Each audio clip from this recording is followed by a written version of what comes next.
Hi, this is John Sablan, one half of To Have and to Hold podcast, and Nicole and I are so very blessed that you decided to join us on this journey to improve your marriage, your family life, and your relationships. Now, as a disclaimer, Nicole and I are not perfect. We're not your counselors, and we don't desire to be your spiritual directors. What we do desire, though, is to lend this podcast as an opportunity for us to journey together in holiness and virtue, and to share our experiences of marriage and family life, and what we've learned, what we've encountered, so that it may bless you and your family and your relationships. Now, if you disagree, or if your experience is different, or perhaps if we say something in mistake or in error, you are free to absolutely reject it, my dear brother and sister in Christ. So we just wanted to leave that with you, and we thank you again for your support, and most especially your prayers. So please share, like, subscribe, leave us a comment, and let us know how God is blessing you through this podcast. May God bless you and keep you always. If I'm saying, open up, just talk to me, What's going to happen? Nobody wants to talk to you. You're frantic and you're scaring me, right?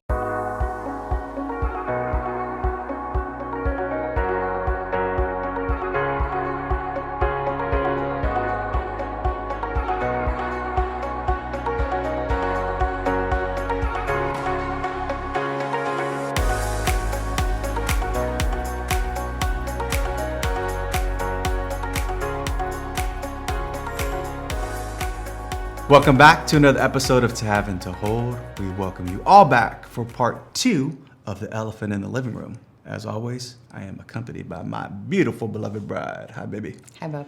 So grab your glass, your favorite drink, and we are toasting today to healing, which we pray we all are going through in some way, shape, or form, especially after this episode. Cheers.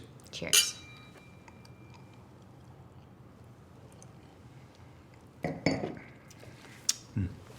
Okay, so in part 1 of The Elephant in the Living Room, we talked a little bit about conversion, but specific to what we learned about in the ACE study, or the Adverse Childhood Experience.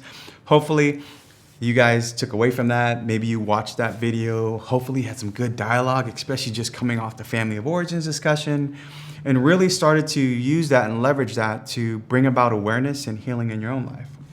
And so, remember, we talked about the 10 different aspects of ACEs. There was the abuse side, there was a neglect side, and there's a household dysfunction. Some of us have more or less than others, but we know that about 2/3 of us are going through it. And we really wanted to kind of emphasize the beauty of our faith and the wisdom of Holy Mother Church in the prevention and really the remedy to that, right? Avoiding continuing down the ACE cycle, if you will. Right, the trajectory. So then those ACEs do in fact bring about some particular behavior and health outcomes that we don't want any of you to experience. Yeah. So that awareness just brought so much appreciation, I would say, in the wisdom of the church and just following church teaching. So we talked about, okay, so if you've experienced that and those childhood experiences emerge in a discussion, I think, within your family. So what do you do? Yeah. Now what? Next, like, okay, John, we realized that we're all cuckoo for Cocoa Puffs. Just kidding. But what do we do now? How do we move forward in that? So we have some ideas in terms of what you don't do. Yeah. So one of the things that you don't want to do is have the certain attitude or mindset that, that happened to you when you were family. What do I have to do with it? Yeah, I wasn't there when you were 5 or 8 or 10. I didn't go to junior high with you when that issue with abuse occurred. So why are you taking it out on me, right? And really, in those situations, again, it's not like, it's an automatic response. So it's not that we're really thinking about it. In fact, what happens is, I think I shared when you flip your lid. Did I share that? We did. Yeah. So maybe it's just an appropriate time to go over it again. No, I think you should. Yeah. So we talked about the amygdala, the fight or freeze response, and then we also talked about this is your prefrontal cortex. This is right here in your brain. This is where all the planning, organization, decision making, regulating emotions, all of that goes right here. But what happens is that when you get into really intense emotions. And we talked about why our brain is designed to do that. And we talked about certain threatening situations, which is really life-saving. And we mentioned the bear in the forest, our daughter running out in maybe a busy street where there's a car coming, or when she was falling under going underwater, right? And she didn't know how to swim. So you can see that in situations such as those, it's important for us to react automatically, not think, not plan, not use this part of our brain. We don't need to. It's just really life-saving. But what happens is that when we experience toxic stress or diverse childhood experiences like abuse, neglect, maybe domestic violence, things of that nature, that automatic stress response system gets activated over and over and over. And we talked about how it's not meant to do that. And so what happens is every time it does, we flip our lid. We're not able to access this part of our brain. So it's really difficult to regulate our emotions. Now, when we are triggered and we flip our lid, again, we can't access this part of the brain. And so there are certain things you don't want to do during this time. And that's in terms of the attitude, like, I didn't have anything to do with it.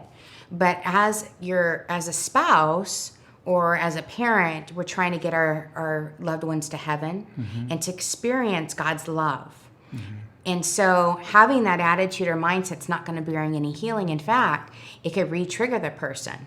So they're not going to calm down, right? They're going to stay, their emotions will stay elevated and they can't access this.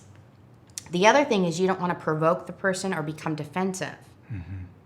So, sort of pushing the person away or knowing that there are certain things that trigger a response, and maybe you're doing it to get a rise out of them. Yeah. Or becoming defensive, like, okay, so you're triggered. Well, I'm not that person, or I didn't do that. I'm not your dad. Something right? like that. I'm not the 5 guys that did that to you. Why do I have to pay for their sin? Right.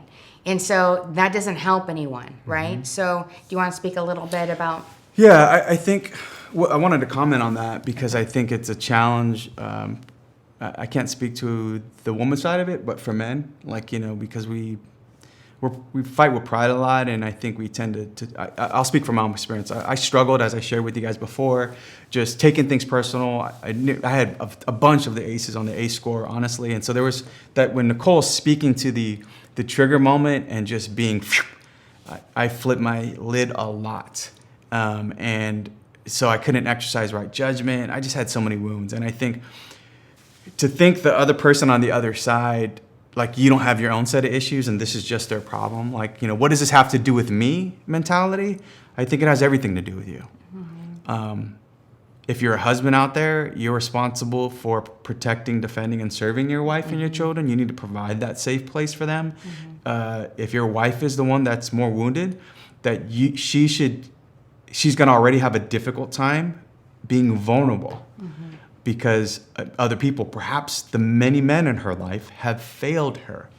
And if you add to that list, you are part of the problem. And I think that's part of the challenge. I mean, that's part of the reason why I spend a lot of time in men's ministry too, right? Is to try to help men realize that and you have a higher calling. So it's just having the right mindset and realizing that, man, yeah, you are here to bring your wife and your children to heaven, to lead them. And you can't lead from behind. You can't lead by provoking. You can't lead by saying it's not my problem. It's every part of your problem.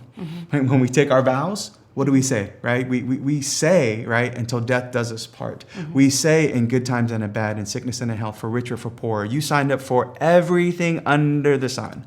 And I think a part of this is especially when it comes to this knowledge. So maybe you've had some really healthy dialogue. If you're listening to our podcast and you're like, we got to stop listening to John and Nicole because they keep, ripping off these scabs off these wounds. No, this is a good part of healing and moving forward. And so I just want to speak to the attitude, especially for us as men. I mean, not to say women aren't, free from it. Yeah. And I think about, again, remember when we flip our lid in these situations, the underlying theme among all of them is that we don't feel safe. And that's really where it triggers. So anything that when you're in an environment where you don't feel safe. Perhaps it's, then again, intense emotions where a person doesn't feel safe. I'll give you an example. There was a student that I was working with, and the teacher said, I just want him to sit at his desk and do his work. Yeah, I mean, that seems reasonable, right? But what does the child do? He hides underneath his desk, right? He would hide underneath his desk. And so when I came in, what do you think he did? He saw somebody new, goes right underneath his desk. So, because it doesn't matter. I worked with a child, and he's doing well now. But I know it doesn't make sense to us from our standpoint. And we think about, well, gosh, all the other children are at their desk and they're doing their work. Why is this child going underneath? Well, this child has experienced domestic violence. So when there's domestic violence in the home, his mode of safety is retreating underneath furniture. That was safe for him.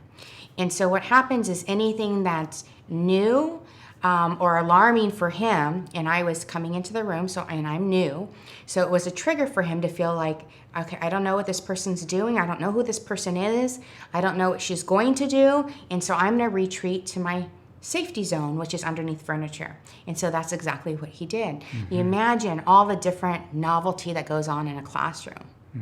When you're learning new things, you have different transitions, some unpredictability. And so for that child, it made sense for them to go underneath the desk. So you think about that in terms of how we share difficulties.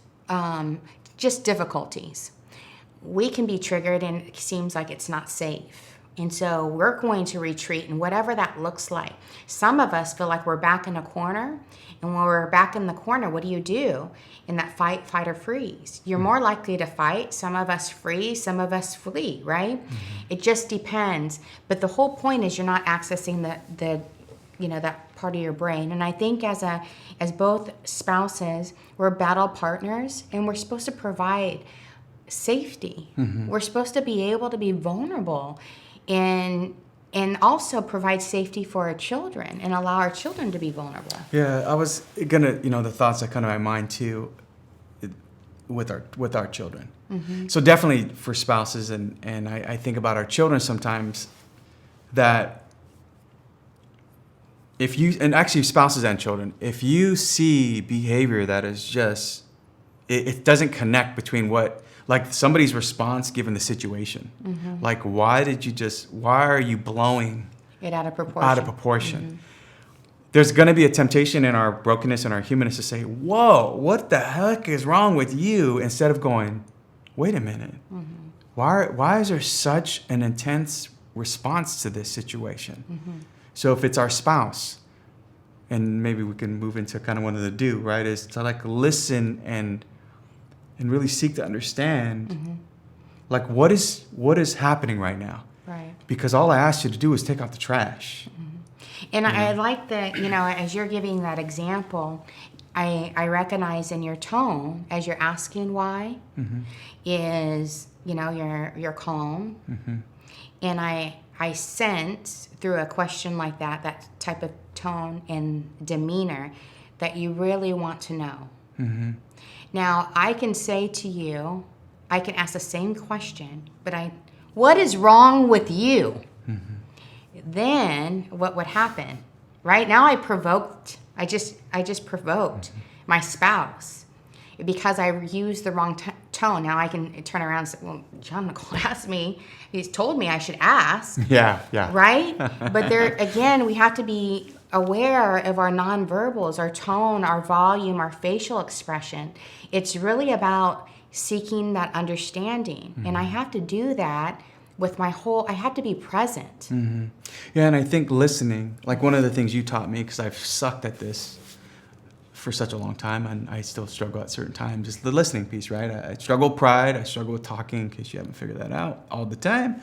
But actually seeing beyond the emotion and listening to actually what's going on, like going, wait a minute, that you just said something pretty profound right there, and sometimes we just kind of gloss over it. We don't have time to deal with it.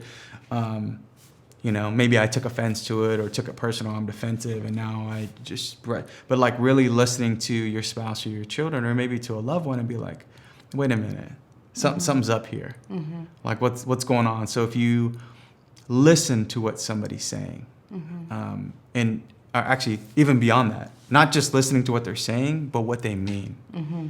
What do I mean by that? I mean, sometimes what we say doesn't make any sense. Mm-hmm. And then you're saying something's going on. Mm-hmm. This is not like them. This is not like you. A kid comes home and you say, how was school? It was whatever. Mm-hmm. And then you just take it like, I don't want to engage in this because I'm over here, whatever, mm-hmm. not wanting to. But no, that, your kid might have been bullied. Your kid might have been, harassed. Your kid might have been whatever, right? Mm-hmm. And that's actually a good, I think about this day and age where that's a huge possibility. Even though we're not in this time going to school physically, but we have distance learning, but we have cyberbullying. Yeah, social media, right? Oh my goodness. And so that's a real thing. I remember when our daughter would go into her room and I thought, what's going on? And so no, I don't want to talk. Okay. So then I'd lay on her bed and just wait. And eventually she was going to open up. But what I was sharing with my nonverbals is I'm here for you when you're ready. Mm-hmm. And would it be something like a bullying situation? Whatever the case may be, it was important for me to try to understand where she's coming from and how it was affecting her. Mm-hmm. And I think sometimes as adults, because we're so far removed from those experiences, we think, and maturity, you're going to move on. Kids will be kids. Or that's going to be part of development or something. Yeah. But recognize that it impacted our loved one in a way that we don't want it to. Mm-hmm. And how do we show that protect our child's dignity and how they move in a productive way, in a healthy way from the experience. Mm-hmm. And we can only do that by coming alongside of them and being their Simon of Cyrene. Mm-hmm. Right? Mm-hmm. It's not easy. Mm-hmm. It's not easy. Yeah, I was going to say, too, the opposite to that is being overly controlling, overbearing, to where you actually cause and trigger some of the trauma, mm-hmm. right? Because you're so worried about your spouse or your child falling or, in some tragic way or, because they're not it's difficult. It's just complicated, right? So because they're not speaking to you, they're not opening up to you, but you're going to press on them and you don't know if you're perhaps triggering a traumatic experience. Again, looking at your nonverbals, mm-hmm. if I'm saying, open up, just talk to me, yeah. What's going to happen? Nobody wants to talk to you. You're frantic and you're scaring me, right? Yeah. So it's really, again, we have to check ourselves in our demeanor. Mm-hmm. You talked about having that interior peace. Yeah.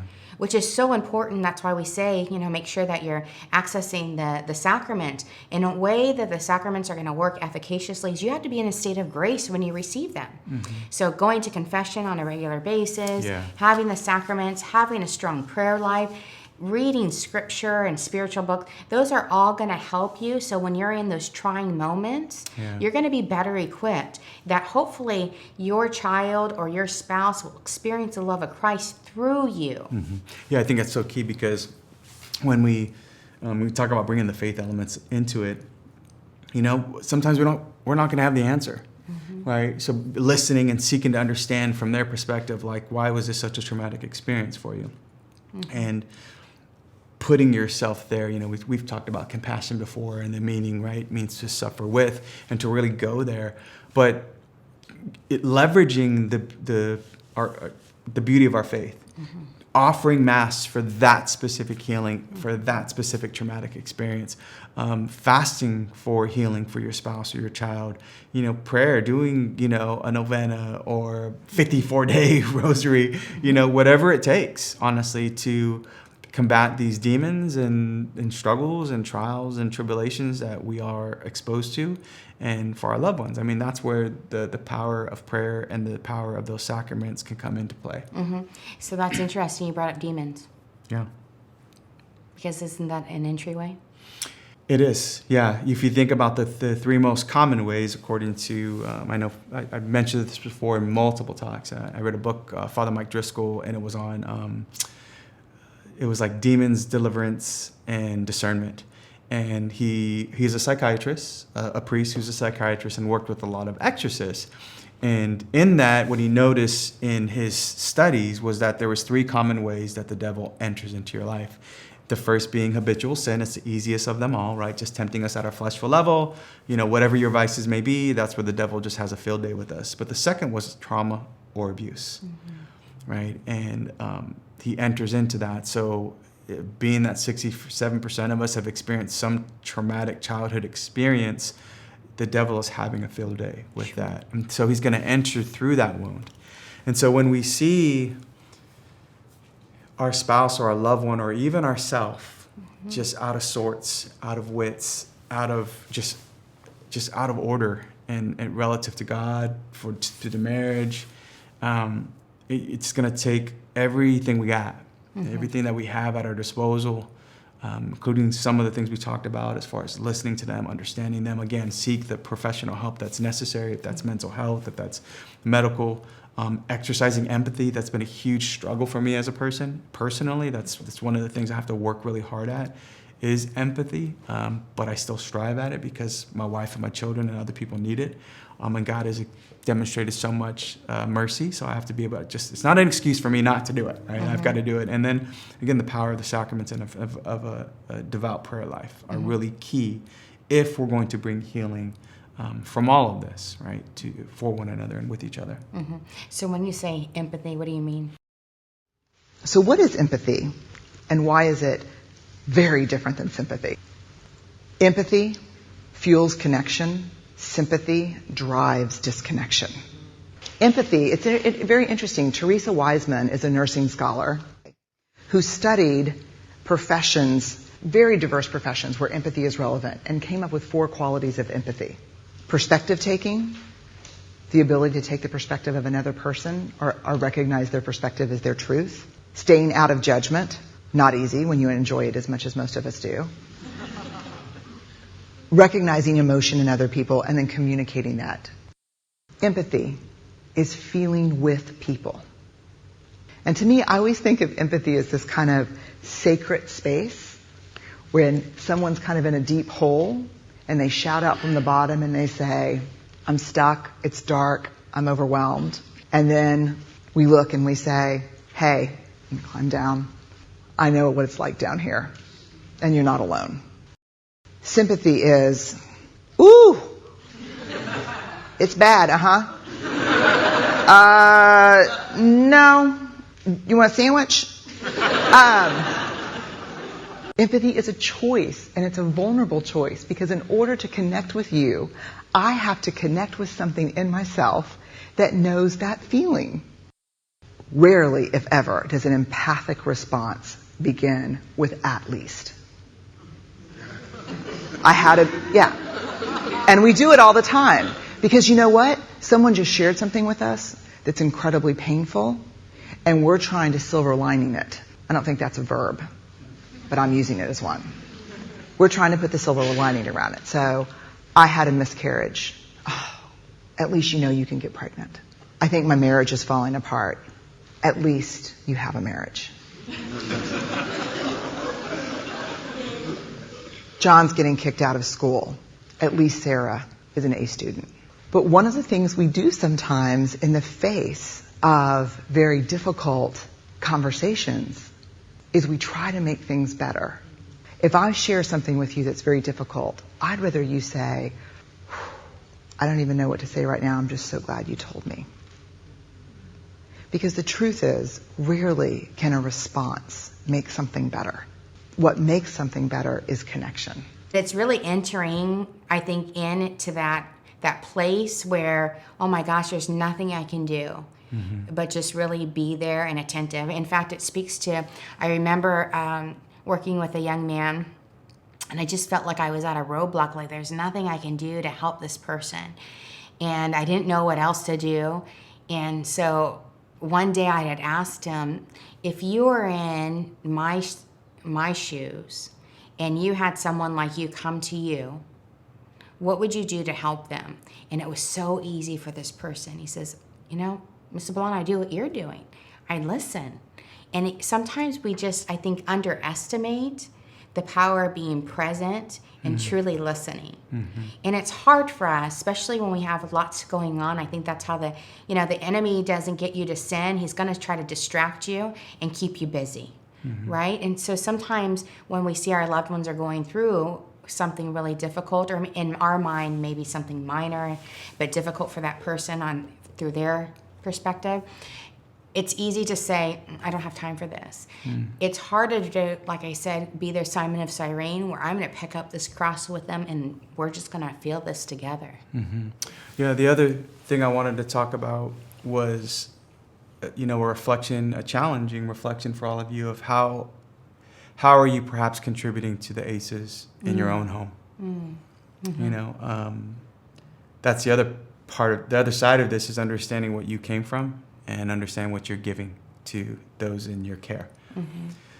So, maybe some of you out there are experiencing some really tough scenarios in the house or in the home. Maybe some of you are young adults, or perhaps even, we got people all over the place as far as who's watching this that may be experiencing these, and you gotta seek the right help and the right guidance. But a challenge for you, for instance, when I think about physical, emotional neglect. Again, you guys probably think I pick on the guys a lot, but maybe you're working 16-hour days because you're trying to make that money, right? And physically and emotionally, your spouse and your kids aren't being cared for. Well, that's an ACE, right? Is that, as we talked about before, our wife and our kids don't need a landlord; they need a husband and a father. And it's really critical for us to see, how am I contributing to some of these? Maybe your coping mechanism is that you come home and you crack open a 6-pack.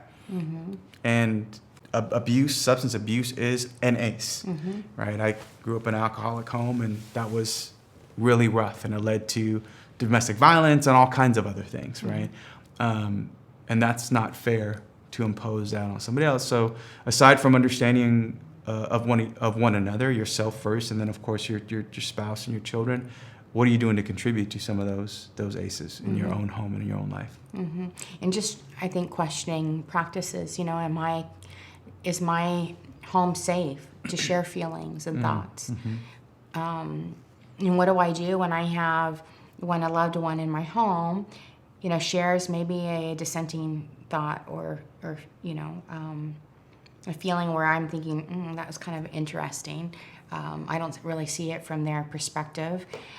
They're overreacting. How do I respond in those circumstances? Am I Christ-like? Am I being the Simon of Cyrene? And if I'm not, to be honest with myself and say, okay, now how can I do better? Yeah, and I think the other final thing for me on this note is asking yourself, in all of this, we've shared a lot of information in the past 2 episodes, really, if you even take back to, as we continue these episodes, the family of origins, the comparison game, just there's a lot going on here. The marriage is definitely complicated and difficult, but and a cross, but beautiful at that, and a gift.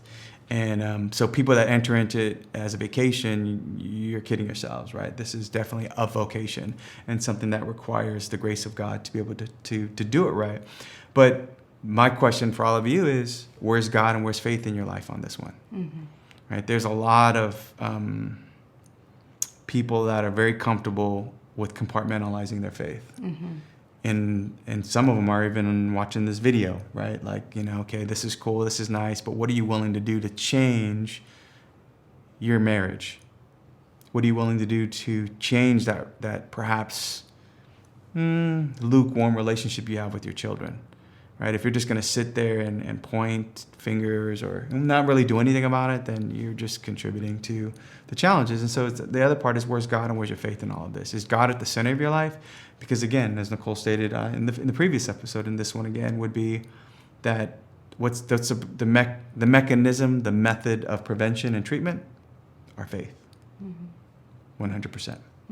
Absolutely. 100%. So we hope that you enjoyed part 2 of the elephant in the living room. Hopefully those things will help you out. Again, it's not an exhaustive list, but just a starting place, right? Don't have the wrong mindset approach, the attitude. Don't provoke or get defensive. Don't provoke the people that are in your care. But do seek to understand. Do listen to them beyond even just the words or the reaction. Exercise empathy and sympathy, right? So enter into the depths of that grief or that suffering or that emotion with them, And as always, pray, fast, exercise the sacraments. My goodness, this is a sacrament for a reason, right? That we said we wholeheartedly believe that if it isn't for the grace of God, we could not do this here on this side of heaven. So, my dear friends, we ask that you continue to like, subscribe, follow us on all of the social media accounts, continue to give us your feedback, continue to pray for us as we pray for you. And until then, we ask that you take this to heart, that you really start to do something, dive into this, grow, and heal. And may God bless you and keep you always. Cheers to you.